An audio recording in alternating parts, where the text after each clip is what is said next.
Mga celebrities na nadamay at nakasuhan ng kasong cyber libel.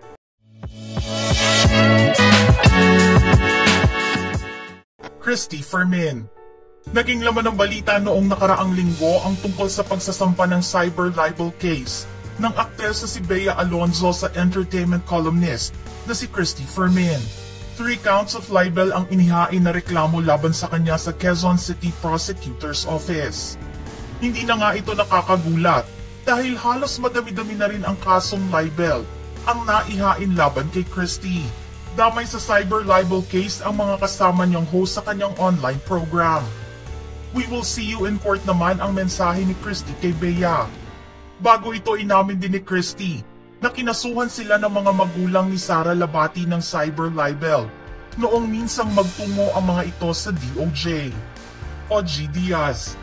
Hindi naman makapaniwala si OG Diaz na kinasuhan siya ng cyber libel ni Bea Alonzo. Ang natatandaan lang kasi nito na pinag-usapan nila tungkol kay Bea ay ang ginawa niyang remake ng Korean drama na Startup PH na pinatunayan naman ng isang taga-GMA na 3 buwan lang ang itatagal nito sa ere at totoong hindi ito nag-rape. Ikalawa ay tungkol naman sa nasabi niyang nauuna muna si Marian Rivera na makaalam ng mga proyekto pero kung ayaw nito ay kay Bea ito i-o-offer. Hindi niya alam kung alin doon ang libelous, kaya naman hahayaan na lang niya na magkita silang dalawa sa korte ni Bea. Annabel Rama. Naging masaya ang talent manager at celebrity mom na si Annabel Rama matapos i-dismiss ng DOJ noong 2022 ang kasong cyber libel na isinampa ng dating aktor na si Jay Coson laban sa kanya. Nabigo kasi ang complainant na mapatunayan at magbigay ng karagdagang ebidensya sa preliminary investigation ng kaso.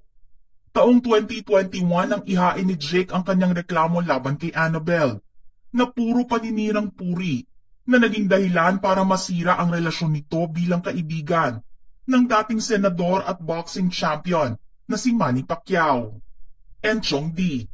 Isang masalimuot na pangyayari ang kinailangang harapin ng aktor na si Enchong D noong 2021. Ang Davao Occidental Provincial Prosecutor's Office kasi ay nakakita ng probable cause sa kasong isinampa ni Dumper Representative Claudine Bautista Lim laban sa kanya. Inakusahan kasi ni Enchong ang public servant bilang isang magnanakaw dahil sa garbo ng kanyang kasal na ginawa sa Balisin. Humingi naman ng tawad si Enchong sa kanyang naisulat. Ang nakasaad sa kanyang tweet, "The money for commuters and drivers went to her wedding. Let us not prolong this conversation, and don't say otherwise." 500 million pesos moral damages at 500 million pesos exemplary damages ang hiningi kay Enchong bilang danyos. Pokwang. Kasama ang komedyante na si Pokwang sa isa sa mga nasampahan ng reklamong cyber libel ng Dumper Representative na si Claudine Bautista.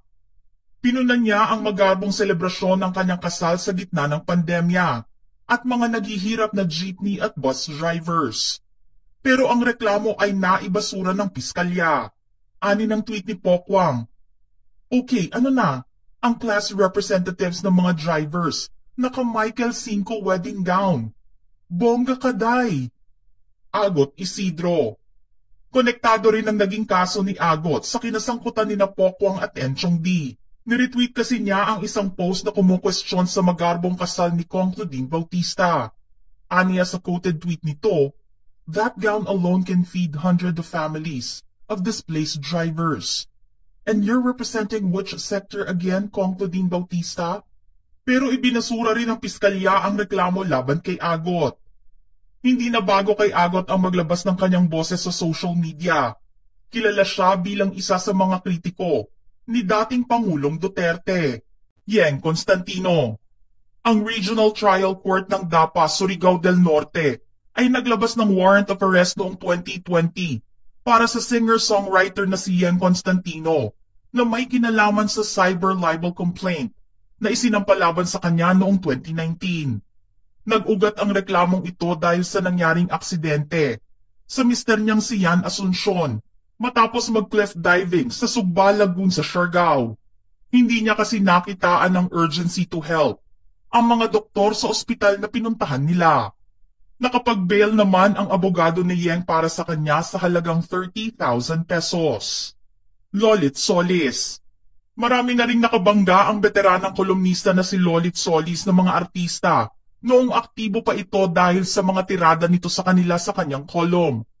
Pinakatumatak na cyber libel case ay may kinalaman kina Piolo Pascual at Sam Milby. Kinasuhan si Manay Lolit noong 2008 matapos nitong isulat ang isang artikulo patungkol kina Piolo at Sam na nagkaroon ng sweet moment together sa poolside ng isang hotel coffee shop. 10,000 pesos ang bail para sa pansamantala niyang kalayaan. Public apology at pagbawi sa naisulat ang hiling ni Piolo at Sam.